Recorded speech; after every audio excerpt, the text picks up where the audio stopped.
Hello and welcome to another edition of Real Talk. Well, I guess the thing that most Australians are interested in at the moment is the way that the country is actually tracking. So I thought I'd give a bit of an economic overview and update. I had to laugh the other day. I heard Neil Mitchell say, when are these politicians going to stop lying? And I sort of smiled to myself as I was driving along, because I don't know whether the discussion is whether politicians have started or stopped lying. I really think it's a matter of accountability. That's certainly how I feel for myself, and it's how I feel for my clients. I think at the current time, where to put your money is the big question. And I mean, at Solid, I've said from day one, I don't think it matters if you invest in property or shares, whether you're in the bond market, whatever. I think the most important thing is to be investing and be accumulating assets for your retirement.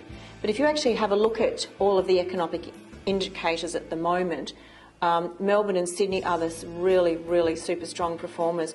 We've come out incredibly hard closing Q1, and Q2 will close very shortly in property, and it's as strong as I've ever known it to be. Interest rates are as low as they've ever been in my lifetime, and from what we're seeing out there in the market, we believe we'll probably see another 2 interest rate drops. I've even heard some economists say up to 3 drops. Why? Well, it really correlates with unemployment.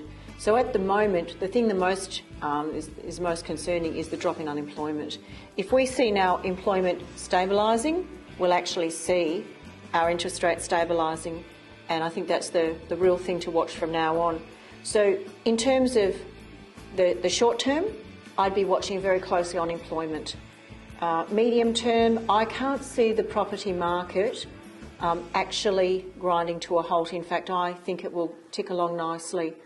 I went to an economic update, a quarterly update I attend through our SIRA group, who hold our financial planning licence, and they were saying that, you know, all of these boom to bust conversations that we're hearing at the moment, we'd really have to have the perfect storm to have a real drop in the property market. In fact, he went so far as to rate it as a likely 10%. So if you turn that on its head, 90% unlikely. So that's the way I certainly prefer to look at it.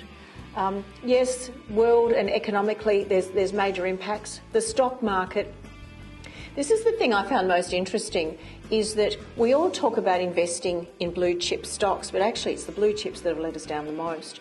Because if you look at the blue chips, they're traditionally mining, banks, some of the big Woolworths, people like that. They're all under pressure. They're all having a reorganisation of some sort. Iron ore prices are down to an all-time low, and in fact we have an oversupply of iron ore. Coal, well, who wants to be pumping coal into our atmosphere for too much longer? There's so many other energy sources available these days. So if you actually look at the banks, the Telstras, the Woolworths, everyone's got their challenges, although Telstra is actually doing quite well.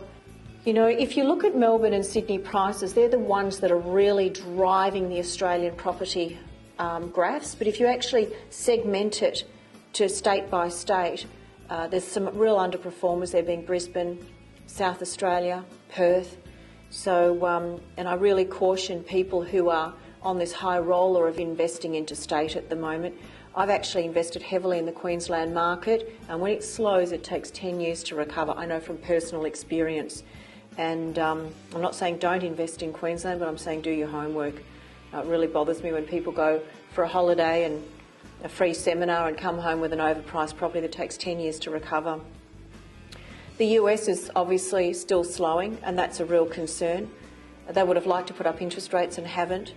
And you know, the key drivers for us now is inflation. We have none. Employment, we need everybody employed as much as possible. So the real key, in my opinion, if we want to look at how the property market's tracking, interest rates are going to stay low while there's a real fear that unemployment might trend up. Watch the trends. I've actually been saying this for years. Those of you who've known me for a long time, I spent 23 years in executive recruitment, and there was always a correlation between employment, unemployment, interest rates and the economy. So I think if we look at worldwide, Australia's still tracking really, really well. Obviously, resources are down. Blue chips are under fire. Ironically, those that are running an international share portfolio have done better. Cash rates are at an all-time low. Sorry about that. And I guess at the end of the day, the real summaries are, there's a lot of talk about the housing market. I think, well, we've got the population, 1,800 people coming to Melbourne every week. I just cannot believe the absolute distress a lot of my homeowners are in trying to sell their home and buy another. And I've never had such a problematic time of dealing with residential agents. There's an arrogance out there I've never seen before. And, I think it's really tricky. Cash rates are so low, you need to put your money somewhere. Bond yields are on a decline, which is interesting because 18 months ago they were at an all-time high. And I think we really need to balance our share portfolios. And I guess the real summary is, which won't surprise anybody, is I still think property is the best place to be putting your money.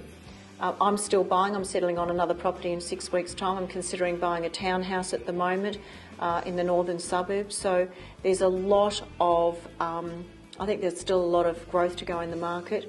And I really encourage people that are struggling, go to pockets that are underperforming. Glenroy is still underperforming. It's close to the ring road. It's not that far. Yes, okay, it's not the most glamorous suburb, but, if you look at some of the outer lying areas, draw rings around access to freeways, draw rings around amenity and start to look for pockets that are underperforming. It's so easy to benchmark performance with, all of the investor tabs and property trends on realestate.com. So easy to go and actually see where properties have come from, where they are today, and it helps you look at likely future trending. It's all about amenity, it's all about public transport, it's all about easy access to freeways. I'll leave it at that. Thank you so much for listening.